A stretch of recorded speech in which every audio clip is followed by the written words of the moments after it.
Duel Review is brought to you by NexusDigitalComics.com. We have a wonderful week for you on Duel Review. We're starting off with the Pride of Baghdad, followed by Dungeon Solitaire, and then we're going to do Comic-Con Episode 4, A Fan's Hope. That's right. And we're also going to take a look at the anime Resident Evil Degeneration, and we're going to end off the week with the movie 21. I'm RJ. And I'm Nick. Let's get to it.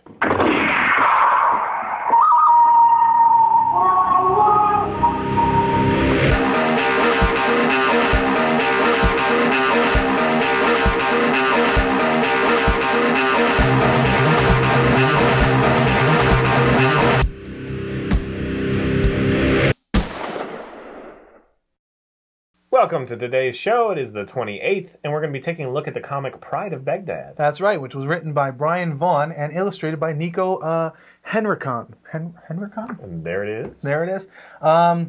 It's a Vertigo title, Vertigo being the sister company of DC. And it follows the story of four lions. Lionesses? One lion. No, two lions, two lionesses. As they one lion, one cub, and one, yeah, whatever. As they escape from a zoo in Baghdad that was recently bombed by U.S. soldiers. And the book is a good book. It is a wonderful book, especially the art. I love the art here. Yeah, I don't even like lions that much, so it was kind of one of those things that I didn't think I would like, but I really did end up enjoying it. Oh, here's a nice one. And why don't you tell them about the story before I go any further?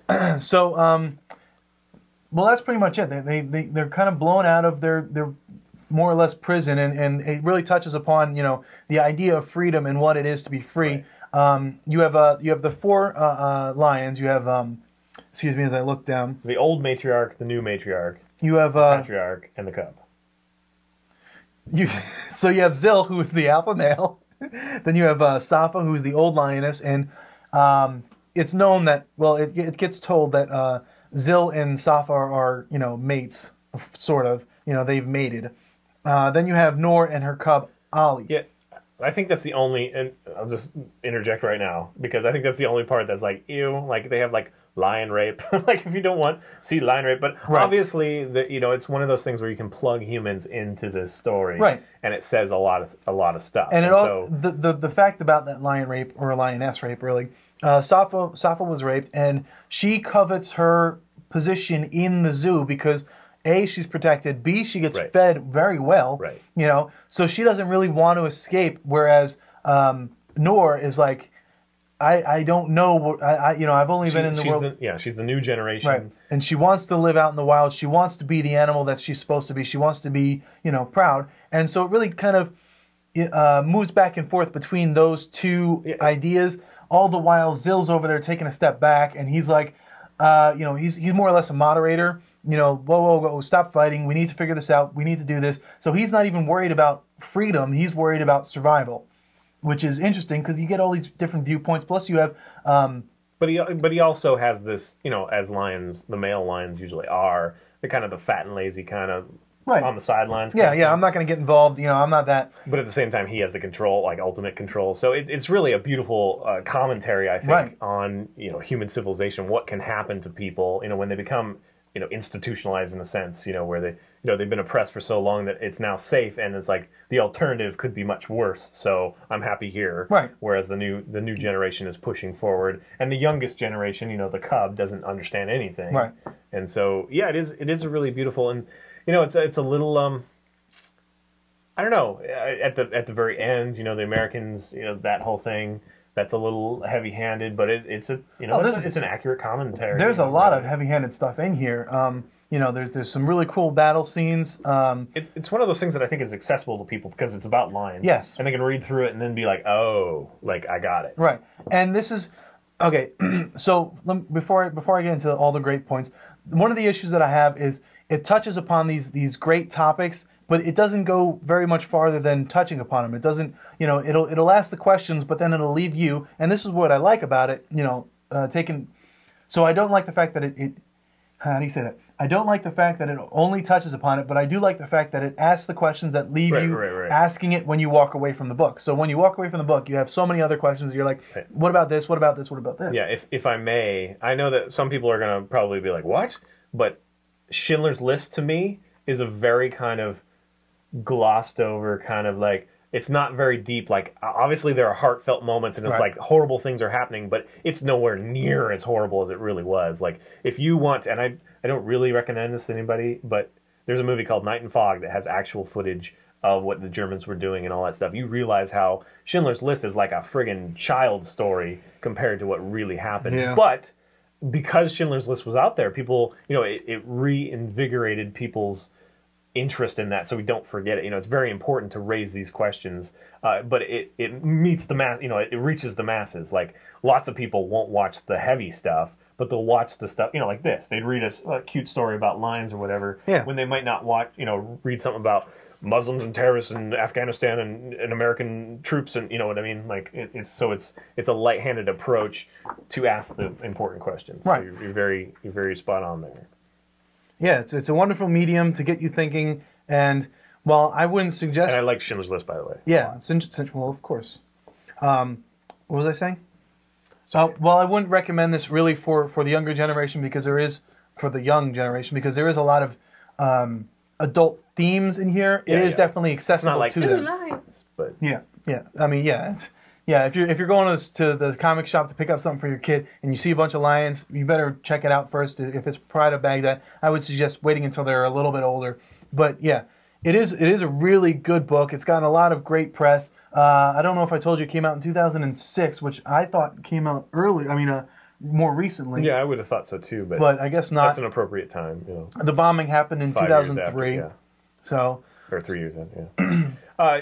Also, I guess I was going to say that there are some things that are maybe specific to the lions that I haven't really figured. Like him talking to the deer, right? The predator and the prey talking together. Right. That doesn't seem like it really has a symbolism for something else, but maybe it does. I don't know. I think it does, absolutely. Like what? Who's the prey then? Who's the prey that's living alongside them and like working with them, and you know what I mean? Like, yeah, you have the different nations who, you know, some of them don't want to get involved, some of them don't trust us, and you know, or that part, but that's a little extrapolated because a lot of it is literal translation. Might not be. But yeah, anyway, it might not be a literal translation, but it is. There is very little that is specific to the lions. Mm-hmm. So it really is. Yeah, there's a lot of great symbolism in a different way, and I love. And it's fun. I mean, it's really a clever. Yeah, it's simple, but it's clever. And I love the different languages. You know, like the turtles will have different. Well, the one turtle in this will have a different way of speaking. You know, his little colloquialisms will be completely different, and the lions won't really understand. Yeah, and he's wild. So. Yeah, and he's wild. Whereas, you know, the lions have their colloquialisms that you understand very easily. It's very clear that Brian Vaughan put a lot of thought into the characters of the lions and how lions would think. You know, all the while putting the backdrop of war and the ideas of freedom and what, you know, cost freedom has. Very little human interaction, so there's no interference there. It's really just this simple, elegant story. Right. And, simple but wonderful. You definitely feel for some of these, you know, especially at the end, the old lions. Safa. Anyway. So, yeah, it is really a good recommend. How many pages? Oh, I don't know. It's pretty complete. It's just like one trade. So yeah, and there's not. Well, I mean, there is dialogue, but it's not terribly. Yeah, it's a very quick read. Overbounding. But I love the monkeys too. Yeah, that's right. Yeah, the art is really well done. Oh, that's horrible. I forgot about that. Not me. I remember. So anyway, so yeah, I guess that's it. Yeah. Thanks, guys. Follow us on Facebook. Subscribe on YouTube. Tell us what you think. Check out our wares on SpiderWolf.com. We have T-shirts, prints, card games, and short stories. There you go. Also, check out NexusDigitalComics.com because come June 1st, we're going to be putting on all sorts of new content, which is actually this Friday, I believe. So this Friday, check us out. We got a whole bunch of stuff going on. And we've also got Kickstarter projects that are starting. Right. And and we'll let you know more about that. Thanks, guys. See you later. Bye. I gotta let you catch. There you go. Oh. Yay. I even let you have the first shot. Yeah, thank you. Because I had the book. You're like, I'm like, I let you have the first. You can't complain. No, you're right. And I thank you for that. And I wasn't like this either. You done? You done? You good? Ready? Bye!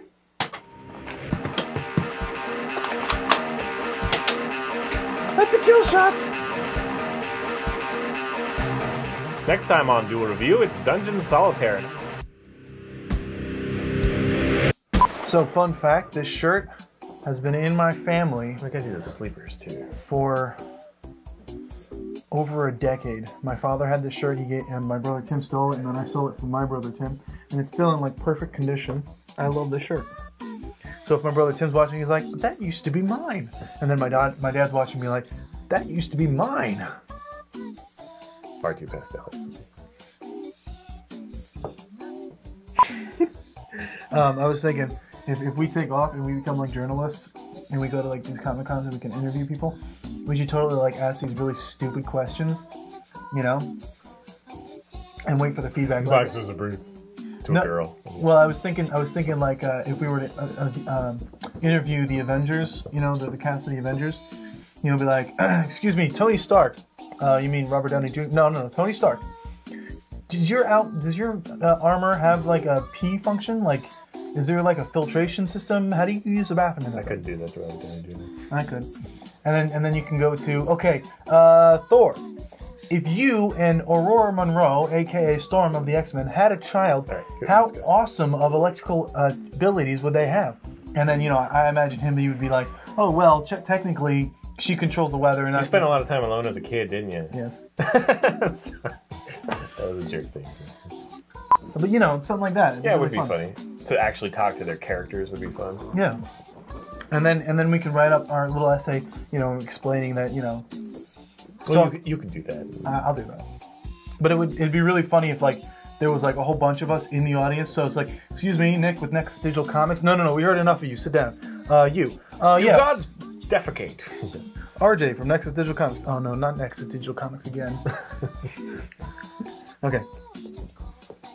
I'm RJ. And I'm Nick. Let's get to it.